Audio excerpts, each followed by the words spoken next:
और हाँ, अपनी पूरी साउथ इंडियन ट्रिप पे चार्जिंग का कितना कॉस्ट हुआ, ये भाई ये स्क्रू ने बहुत साथ दे दिया।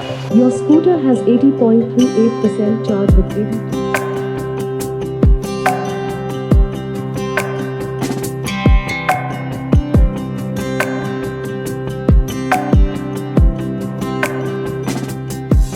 तो दोस्तों thank you so much for your lovely support on our south Indian road trip अपनी ईवी पे। हालांकि बहुत लोगों को एक क्वेश्चन होगा, अपने ट्रिप में ना मेरी मम्मी और मेरी बहन जो है उनको इमीडिएटली जाना पड़ा मामा के गाँव। मैंने आपको बताया था एक इमरजेंसी सिचुएशन है, तो मैंने सोचा बहुत लोग पूछ रहे हैं आई शुड शेयर दिस। क्योंकि मेरी नानी जो है वो अपने व्लॉग्स का बहुत टाइम से पार्ट रही है। जब भी मैं गाँव साइड जाता था, बाइक से जाता था, या जब भी पॉसिबल होता था मैं नानी से डेफिनेटली मिलने चाहता था, क्योंकि she was pretty old also और मेरा बहुत ज़्यादा कनेक्शन था बचपन से। मैं उसका फर्स्ट ग्रैंड चाइल्ड था और हमारा बॉन्ड ही कुछ अलग था, एक बेस्ट फ्रेंड जैसा बॉन्ड था हमारा। लेकिन रिसेंटली 1-2 सालों से उसकी तबीयत काफ़ी ऊपर नीचे हो रही थी। 1-2 बार हॉस्पिटलाइज भी हुई थी। मैंने बताया था उज्जैन ओमकारेश्वर राइड से मैं आते आते फिर मामा के गाँव चला गया था, तब भी वो थोड़ी सीरियस हो गई थी। मेरी मम्मी, हम लोग सब कोडाईकनाल थे, हम लोग ट्रिप पे थे और फिर वहाँ से फिर मामा का फ़ोन आ गया कि नानी की तबीयत थोड़ी ठीक नहीं है, I think you should come, क्योंकि कुछ बोल नहीं सकते। तो इन दैट केस मेरी मम्मी बहुत डर गई और फिर वो थोड़ा सा हम भी बहुत टेंशन में आ गए, क्या करें। हम लोग 2000 किलोमीटर दूर थे, कैसे पहुंचेंगे इतना दूर, ऐसा हम इमीडिएटली नहीं आ सकते। लेकिन सबसे इंपॉर्टेंट है आपका वहाँ पहुंचना, मेरी मम्मी का, क्योंकि मेरी मम्मी को डर था कि यार ऐसा ना हो कि कुछ हो जाए और मैं उसको लास्ट टाइम मिल भी ना पाऊँ। अकोला तो नज़दीक था ना, वो फटाक से 2-3 घंटे में पहुँच जाती थी, लेकिन अभी इन दिस केस 2000 किलोमीटर दूर था। इसीलिए फिर हमने सोचा चलो कोयम्बटूर से फ़्लाइट बुक करते मुंबई की, और फॉर्चुनेटली उसी दिन की फ़्लाइट थी जलगांव की। मुंबई से छोटी फ़्लाइट होती है, वो फॉर्चुनेटली थी अवेलेबल, तो हमने वो बुक कर दी भाई। और हम लोग निकल गए कोडाईकनाल से। एक दिन हमारा वेस्ट हो गया वहाँ पे होटल का। हम लोग जिस दिन एक्सप्लोर कर रहे थे उसी दिन हम लोग शाम तक, दोपहर तक, लेट आफ्टरनून निकल गए और रात को 12 बजे कोयम्बटूर पहुंचे। आपने व्लॉग देखा होगा। और नेक्स्ट डे मॉर्निंग मैंने सुबह उसको एयरपोर्ट पे ड्रॉप कर दिया। तो मैंने सोचा चलो ठीक है। मैंने फिर भी मम्मी को बोला था कि नहीं, इफ़ यू वांट मैं राइट नाउ निकलता हूँ, मैं सीधा आता हूँ। तो मम्मी उस कॉन्फिडेंट थोड़ा बहुत कि नहीं, शी वॉज ओके, ऐसा कुछ ये नहीं है। और हम लोग मुंबई पहुँच गए दोपहर को 1-2 बजे। फिर रात को 9-10 बजे मम्मी का फ़ोन आता है कि अब थोड़ी हालत वापस से क्रिटिकल हो गई है, डॉक्टर ने भी हाथ ऊपर कर दिया है, एज भी साथ नहीं दे रही है, बॉडी भी साथ नहीं दे रही है। तो बहुत ज़्यादा ये हो गए थे यार, मतलब ब्रोकन हो गए थे हम लोग। और कैसे कैसे सुबह मैं निकला और मतलब 3-4 बजे बहुत अर्ली हम निकल गए। नींद नहीं हुई, फिर से 4-5 घंटे की नींद, लेकिन फिर पहुंच गया वहाँ पे 11-12 बजे तक। एंड देन उसके बाद तो आपको पता ही है फिर क्या हुआ। तो देखो बॉस, जो जाता है ना वो चला जाता है, लेकिन बहुत सारी यादें, बहुत सारे कनेक्शंस छोड़ जाता है। एक महीने पहले हम उसको मिल के आए थे, हम अकोला अमरावती ट्रिप पे गए थे हम लोग, कार ट्रिप पे। तो आपको दिखाया भी था मैंने ब्लॉग में, शेगांव दर्शन भी हमने किए थे। तो that was the last meeting. मैंने सोचा भी नहीं था कि लास्ट टाइम मैं उससे प्रॉपरली ऐसे बातचीत करने के हालात में मिलूँगा, ब्लॉग में दिखाऊँगा। अब तो वो नहीं रही है। लेकिन नेक्स्ट 2-3 दिन हम लोग वहीं पे रुके। फिर जो पूरा मतलब जो क्रिया होते हैं वो सब हमने अटेंड किया। और वहीं पे एक नदी है, वहाँ पे थोड़ा अस्थि विसर्जन भी हमने किया, आप देख सकते हो।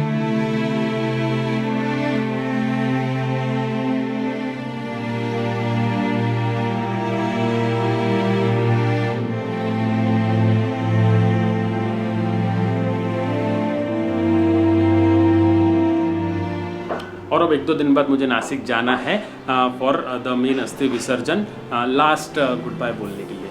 तो ऐसा है, it was a very difficult time. चलो कोई नहीं, दिल छोटा नहीं करेंगे, life is how it is, जो आता है वो जाता ही है। चलो अभी व्लॉग कंटिन्यू रखते हैं। भाई गाड़ी गंदी है, गाड़ी का थोड़ा सा ये करेंगे। 2-3 चीज़ें ऑर्डर करके रखी थी ट्रिप में ही, वो लेट आई और फिर वो वॉचमैन के पास थी, तो उसको भी लेके आते हैं ऊपर और अनबॉक्स करते हैं। और भाई अपनी जो ज़िंदगी है वो कंटिन्यू रखते हैं, चलती का नाम गाड़ी है ना। और भाई दिल छोटा नहीं करेंगे। देखो नानी अभी होती ना, वो भी बोलती कि अरे क्या दिल छोटा कर रहा है। जहाँ कभी वो होगी, देख रही होगी, हमको ऐसे दुखी देख के उसको अच्छा नहीं लगेगा ना। तो हम लोग अभी स्ट्रांग रहेंगे भाई, इट इज़ डिफिकल्ट, हम लोग स्ट्रांग रहेंगे, लेकिन नानी को ऐसा फील नहीं होने देंगे कि हम लोग बहुत ब्रोक हो चुके हैं। और हाँ, अपनी पूरी साउथ इंडियन ट्रिप पे चार्जिंग का कितना कॉस्ट हुआ, ये बहुत सारे लोगों का सवाल होगा। तो बस ये वीडियो पूरा देखना, मैं चार्जिंग का कॉस्ट आपको अच्छे से कैलकुलेट करके बताता हूँ एग्जैक्ट कि कितना खर्चा हमने किया है फॉर द 4900 किलोमीटर, जो 5000 किलोमीटर की पूरी ट्रिप थी उसके लिए, ठीक है।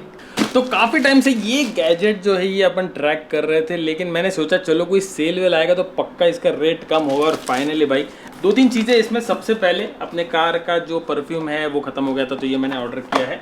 ये मॉनसून के लिए भाई बहुत इंपॉर्टेंट है। एब्जॉर्ब या बेसिकली मॉइस्चर एब्जॉर्बिंग एक पाउच होता है, तो बेसिकली कार में एक रख देने का, एक अपने कोई भी किचन के वार्डरोब में रख देने का, जहाँ पे भी आपको लगता है कि चीज़ें खराब हो या कार में ना फंगस आ जाता है। हर मॉनसून में आपको मैं ये सजेस्ट करता हूँ, आप डेफिनेटली ये खरीदो और अपने कार में रखो, स्पेशली अगर आप मुंबई जैसे सिटी में रहते हो, ह्यूमिडिटी बहुत ज़्यादा है कोस्टल एरियाज में। अब आ गया इंटरेस्टिंग पार्ट, ये रहा देखिए अपना पहला Amazon Alexa device, Alexa dot मंगाया है। अब ये काफ़ी टाइम से लेना था, बढ़िया रेट में मिला है।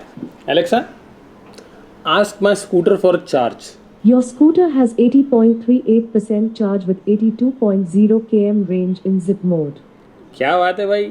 Ask Maya to check my battery percentage. Your battery percentage is 82 and your total driving range is 478. Ask Maya to check the tyre pressure. Your car's tire pressure is perfectly fine. Do you want me to read all tire pressure values? No that's okay, thank you. भाई ये सही हो गया भाई, मतलब actually ना Alexa अपने एथर में भी है और अपने गाड़ी में भी है, कार में भी है, तो दोनों से कनेक्ट मैंने कर लिया, सेटअप कर लिया और proper I can ask lot of things, पूरा लिस्ट है। सही है। बाकी घर में कोई ऐसा स्मार्ट बल्ब एक ही है, अब 2-3 चीज़ें धीरे धीरे करेंगे तो उसको अपन इंटीग्रेट कर देंगे। एलेक्सा ले आहिस्ता आहिस्ता फ्रॉम बचना ए हसीनो।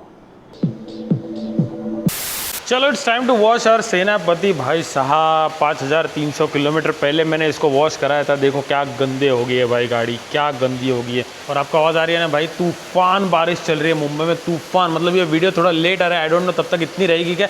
इट्स एक्सट्रीमली हैवी रेनफॉल, मतलब हर तरफ बंद है सब कुछ, स्कूल वूल ऑफिस सब बंद है, 3 दिन हो गए। चलो जाते होगी भाई यहाँ पे गाड़ी को अच्छे से क्लीन करते हैं। तो ये देखो गाड़ी का ओडो 19,770। अपने ट्रिप जो है पूरी ट्रिप इंक्लूडिंग जो मैं मामा के गाँव गया था वो मिलके हो गए देखो 5,384 किलोमीटर्स। और रूल के मुताबिक हर 3 से 4 या 5 डीसी चार्जिंग के बाद एक एसी चार्जिंग होनी चाहिए, सब बोलते हैं, रिकमेंडेड। हालांकि it is not a mandatory thing by any brand, वो रिकमेंडेड होता है। तो देखो बस मैंने ये गाड़ी ना ट्रिप के लिए ही ली है, लॉन्ग ट्रिप्स करने के लिए। अब इस चक्कर में अगर मैं ये इतना सोचूंगा कि भाई ट्रिप में जाके डीसी के बाद एसी मिलना ही चाहिए, तो फिर तो मैं ट्रिप ही नहीं कर पाऊंगा। इसीलिए मिली तब मिली, नहीं तो फिर घर पे आके एसी ही होती है। तो ठीक है, I don't think there is so much of issue, क्योंकि एसी चार्जिंग तो हो ही रही है ना गाड़ी की, हमेशा डीसी तो नहीं हो रही है। तो बस वो कैसे है, कभी कभी 5-6 डीसी साइकिल्स हो जाते हैं, फिर एसी होता है, कभी कभी 2-3 में हो जाता है। तो थोड़ा मिक्स एंड मैच है, I don't think it's a big problem. अगर कुछ होती भी है प्रॉब्लम तो फ्यूचर में आपको मतलब बता दूंगा भाई, अपने ब्लॉग में सारी डिटेल्स है ना ईवी की, तो ये भी बताएंगे अपन। चलो एक काम करते हैं, पहले ना अपने जो पंचर है ना वो पंचर निकलवा लेते हैं। देखो यहाँ पे टायर शॉप है, ये देखिए भाई, ये रहा पंचर और देखो हवा लीक हो रही है यहाँ से। हालांकि इट्स वेरी स्लो, लेकिन चलो अच्छा डिटेक्ट हो गया, अब इसको निकलवा लेंगे। ये देखो भाई, अच्छा हुआ मैंने इसको निकाला नहीं है, अभी हवा निकलने की स्पीड बढ़ गई गाइस। भाई ये स्क्रू ने बहुत साथ दे दिया, ये मुझे लगता है कहाँ मुन्नार के साइड वो टाइम से ही अब गाड़ी में लगा हुआ है। और देखो कितना पॉइंटेड है भाई, वो भर भर के 2 बार भरा मैंने थोड़ा हवा, अभी बिल्कुल नहीं निकलेगा ना। चलो सॉर्टेड। चलो भाई अपना पंचर निकल गया, सॉर्टेड है। अभी टायर प्रेशर एकदम सही दिखा रहा है। अच्छा हो भाई वो कील मैंने निकाला नहीं। चलो भाई थोड़ी बारिश कम हो गई तो चलो वॉशिंग शुरू हो गई, नहीं तो बारिश की वजह से ना वॉशिंग भी नहीं हो पा रही थी। ये देखो भाई चालू है काम अपना डिटेलिंग योगी पे। ये डिक्की खोल के इधर के नीचे से पूरी सैंड, जो बीच की सैंड है सब गाड़ी में लगी हुई है। मैं योगी को बोल रहा था अपनी वेन्यू जो है ना वो 5 सालों में 40,000 चली थी और ये 6 महीने में 20,000 हो गए भाई। बहुत बढ़िया भाई, है ना, बस बहुत बढ़िया। देख अफोर्डेबिलिटी है इसलिए चल रही है। जो चलाने वाला है उसके लिए ईवी परफेक्ट है। हाँ चलाने वाला चाहिए, और चलाने वाला तो है ही, लेकिन वो चार्जिंग के लिए रुकने वाला बंदा भी चाहिए। हाँ वो चाहिए, वो हर एक का वंश के पास बस का बात नहीं है, वो लोग इरिटेट हो जाते हैं। मैं नहीं कर सकता। और ये देखो भाई यहाँ पे 9S है बेस मॉडल, सही है भाई, 22 लाख ना, 22 लाख। ये भी 21-22 में बेस मॉडल है। एक्चुअली ये वसूल है, ये वसूल है, ये वसूल है, कोई चलाने वाला बंदा उसके लिए वसूल है, वसूल है। इसकी थोड़ी छोटी बैटरी है, बाकी फीचर छोटे मोटे इधर उधर है भाई। अभी सबसे इम्पोर्टेंट ये नीचे अपना जो गंदगी है, चलो पीछे तो इतनी नहीं है, लेकिन जो मैट है वो दिखाता हूँ। ये देखिए नेक्स्ट लेवल गंदा हो गया है ये देखो, मतलब क्या क्या इस पर देखो, बिस्किट सैंड वैंड सब कुछ है भाई, चूड़ा फरसान सब कुछ है इस पर। और ये देखो ये नीचे जो हमने फ्लोर बेस लगाया है ये स्टिक वाला नहीं है, मतलब इसको वेलक्रो से बराबर ये मिलता है अलग से। अपना जो मॉडिफिकेशन का वीडियो है ना वो देख लेना आप, इसका नीचे डिस्क्रिप्शन दे दूंगा। गाड़ी में जो फ्लोरिंग अपन ने किया है विदाउट स्टेपलर फ्लोरिंग है ये, मतलब फिक्स परमानेंट फिक्स नहीं है ये वेलक्रो से अटैच किया है, और इसके ऊपर हम वो प्लास्टिक वाले फ्लोर मैट्स यूज़ करते हैं। और ये देखो यहाँ पे हो रहा है अपना प्रॉपर क्लीनिंग अंदर। ये वैक्यूम क्लीनर यहाँ पे है, ये चल रहा है क्लीनिंग। हर तरफ गंदगी है, देखिए ना, ये हर तरफ, इसके अंदर भी है। पीछे अपने ट्रिप पे एक छोटा सा कट आया था, तो हम लोग सोच रहे हैं कि अभी फ़िलहाल रहने देते हैं पीपीएफ को। और अपना बम्पर पीछे का उसमें भी थोड़ा डैमेज है, तो एक साथ हुए बारिश के बाद हम पीछे का पैनल चेंज कर लेंगे। ना बारिश के बाद ही करते हैं ना, अभी करके क्या पॉइंट है, वैसे भी गंदे ही है। ये हो रहा है अंदर से क्लीनिंग। क्या अंदर ना बहुत सारे सेव है, ये सब फुरमुरे फुटाने सब पड़े थे। कहाँ क्या क्या गिरा है भाई, कैसे मैनेज कर लेते हैं बच्चे, पता नहीं यार। ओहो देखिए भाई, चकाचक, एक नंबर सही है। पूरा प्रॉपर यहाँ वहाँ इधर उधर सब प्रॉपर क्लीन हो गया है। तो देखो ड्राइवर सीट सबसे ज़्यादा यूज़ होती है ना, इसीलिए यहाँ पे देखो सीट क्लीनिंग की प्रोसेस आहे। आपलं जर सीट कवर वगैरे ते खार होऊन जातं, नंतर तडे पडतात त्याला. हां बस तर ब्रेक होऊन जातं. बरोबर सो हे ब्रेक वगैरे नाही होणार, कारण ते पीएच न्यूट्रल आहे. ते उस हिसाब से बनाया गया है वो। पीएच न्यूट्रल आहे, ते जर्मन मेड आहे लिक्विड. ते ये देखो भाई पीपीएफ का असली फ़ायदा देखो। अभी हम बारिश में अपन आए, कितनी पेंट चिपिंग हो सकती थी अगर पीपीएफ नहीं लगाया। तो देखो यहाँ पे दाग है, आपको दिख रहा है कि देखो ये, फिर ये यहाँ पे है, फिर ये यहाँ पे है भाई, 3-4 जगह पे। इनफैक्ट बारिश में ना सबसे ज़्यादा प्रॉब्लम होता है। यहाँ पे भी है, यहाँ पे भी है देखो, ये यहाँ जोर पे से भी कुछ उड़ा है. जोर से कुछ उड़ा है। हाँ ये पेंट पे नहीं है ना नहीं, पेंट तो बिल्कुल नहीं है भाई। पीपीएफ मस्त है गाड़ी को, मतलब सामने तो होना ही चाहिए, at least at the bonnet side, और ये पूरा सामने का। और ऊपर से अगर कॉस्टली गाड़ी है तो भाई ये तो पहली चीज़ है, सबसे first thing you need to do is PPF है। देखो यहाँ पे ब्रांड न्यू गाड़ी पीपीएफ हो गई। चलो बॉस, आते हैं मेन मुद्दे पे कि हमने कितना चार्जिंग कॉस्ट दिया है for a long south Indian road trip. ठीक है, तो देखो घर से अपन ने ऑलमोस्ट फुल चार्ज करके निकले थे। अब यूजुअली 20-30% से मैं चार्जिंग करता हूँ, तो 30% अपन कट मारेंगे, 70% का अपन घर का चार्ज पकड़ेंगे। तो घर पे मोटा मोटा हम लोग एक 600 रुपये पकड़ लेंगे चार्जिंग के। 600 रुपये का चार्जिंग हमने घर से किया था। पुणे के बाद महिंद्रा के चार्जर पे 800 रुपये वहाँ लग गए। उसमें डेट बेड़गांव के आगे में 650 का चार्जिंग ब्रेक लिया था। उसके बाद फिर 1500 प्लस 1000 प्लस 300, ये हो गया अपना टोटल भाई। टोटल हो गया 16,150 रुपये। 16,150 की एग्जैक्ट चार्जिंग कैलकुलेट किया है, इंक्लूडिंग घर के 600 रुपये। ठीक है, अब इसमें मेरे स्टैटिक के वॉलेट में देखो 379 रुपीज़ बचे हुए। अपने इंडियन ऑयल के वॉलेट में भी कुछ पैसा बचा हुआ है, 83 रुपीज़ इंडियन ऑयल के इसमें बचे हुए हैं। चलो जियोन भी चेक कर लेते हैं। जियोन के वॉलेट में 181 रुपीज़ बचे, और मेजरली मैंने ये 3 ही ऐप्स ज़्यादा यूज़ किया, मतलब 3 ही यूज़ किया एक्चुअली। तो टोटल मिला के 300-400 प्लस 550, 600, 650, 700 रुपये अपने माइनस कर दो। 15150 रुपीज़, इससे माइनस 600 ही करेंगे। चलो 600 से ज़्यादा है थोड़ी अमाउंट हो, लेकिन 600 माइनस करेंगे, मतलब अपने टोटल ट्रिप हुई है 15,500 रुपये के चार्जिंग में। वॉलेट में बैलेंस मैंने काट दिया। तो भाई ये थी अपनी ट्रिप। एक्चुअली थोड़ी सस्ती कैसी हुई देखो, अपने जो श्रीनगर कश्मीर की ट्रिप थी वो 5,000 एग्जैक्ट किलोमीटर, 5,100 कुछ ऐसे किलोमीटर्स थे घर पे पहुंचने तक। ये 4,800 थे, 200 किलोमीटर का ही डिफरेंस है। लेकिन ये ट्रिप में हमको 14 रुपये 16 रुपये यूनिट के चार्जर्स काफ़ी मिले।